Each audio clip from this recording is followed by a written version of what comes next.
Today is Ash Wednesday, and it's the beginning of Lent for the Christians worldwide. Lent season is when the Christians observe their fasting, annual fasting ritual.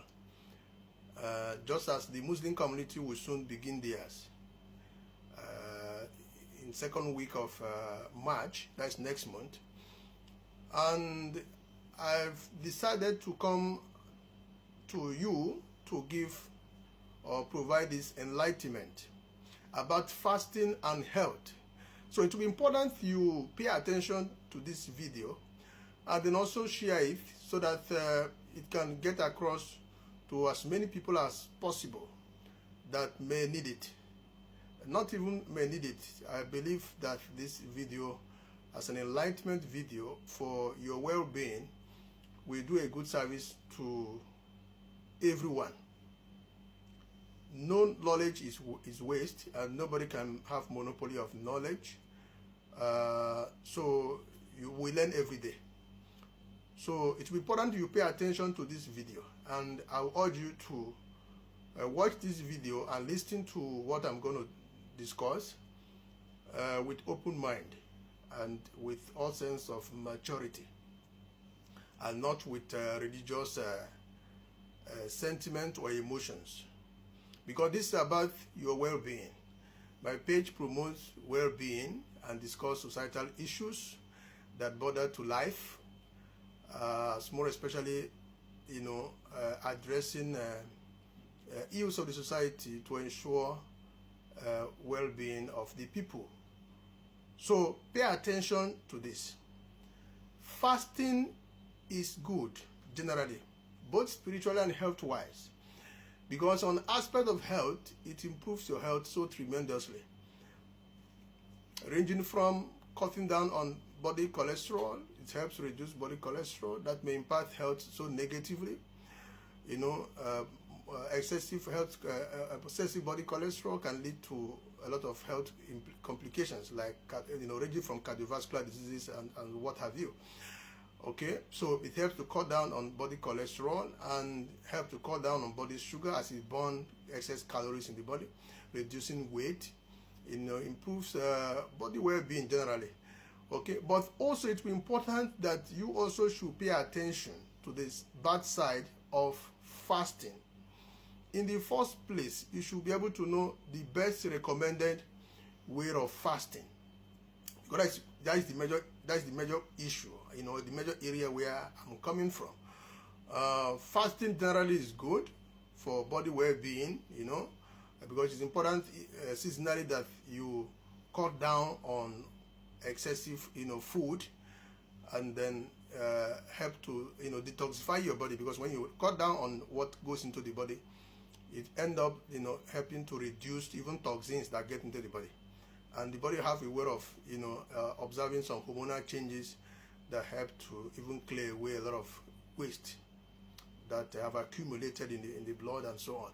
So it's a good time to detoxify the body, as well as to reduce excessive calorie from the body, even, prevent diabetes and what have you. But it's important also that we are careful about fasting. Fasting, some of us do not really know, are ignorant of best way to fast. Fasting 24 hours could be good, but prolonging it or continuing every 24 hours fasting may be very risky. Very, very risky. Mind you that when you fast, what you are simply doing is avoiding food or cutting down on food. And in food is embedded very important nutrients that the body needs to survive or to grow or to develop. Okay? So when you're fasting, you should expect that this nutrient that the body needs to develop or to function properly. And some of these functions are functions that help to prevent certain diseases or health conditions. So, but you discover that when you're fasting, you deprive the body of this nutrient. You deprive the body of this nutrient. Now, what is the best recommended way of fasting? The best recommended way of fasting is that you eat early before you begin fasting. Unlike people who are ignorant of this, who think that the best way to fast is after bed, they continue the fast to later in the day before breaking it. That is not best way of fasting. Why do we call early morning meal breakfast? We call it breakfast because you have fasted overnight. Now, when you fast overnight during sleep, then you're not taking any food into the body. Okay? And then from morning period, you continue to fast. That has become prolonged fast. And in prolonged fast, you expect that the body is more severely deprived of nutrients that should help it or assist it to survive into the next day. But when you continue the fast, you deprive your body of early morning meal, okay, and you continue the fast, it becomes prolonged fast, and that can be very consequential.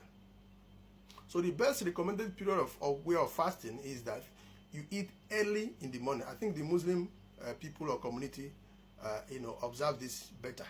You eat early in the morning, let's say between 5 to 6 a.m. Then before, later in the morning, you can begin your fast, observe your prayer rituals, and then continue your fast. Then later in the day, in the evening, you can break the fast. Now, people who are this category that I'm going to mention now should not fast at all. Should not fast at all. Pregnant women, people who are sick, or who may have, immunodeficiency. That is to say that they are deficient of their immune system.